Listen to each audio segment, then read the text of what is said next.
Welcome, and this is how to fix M.2 SSD not showing up in Windows.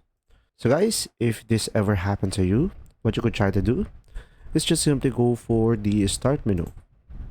Now here on the start menu, just simply search for partitions, and you should be able to see create and format hard disk partitions. So just simply go ahead and select this one, and now it will load up. As you can see, connecting to virtual disk service. It will take some time depending on your hard drive.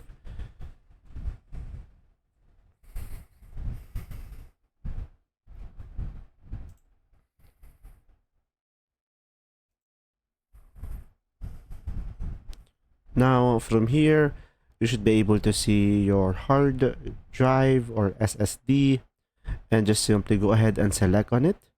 And now once you have selected it, guys, you should just simply go ahead and right click on it, and from here you should be able to see new simple volume. So click on that, and after that you will have this window.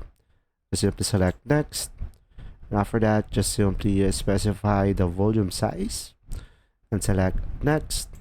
And after that you could provide a drive letter to path, and you will have a other options, but I recommend going for this one only.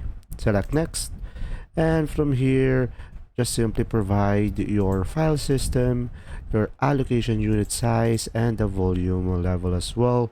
And now just simply select next. Now from here you should be able to see the breakdown of your setup, and you should be able to select finish. So guys, remember that when you have a new hard drive, you have to do this in order for you to have it available on my PC on the file window. I hope this video helped you understand more. Thanks for watching.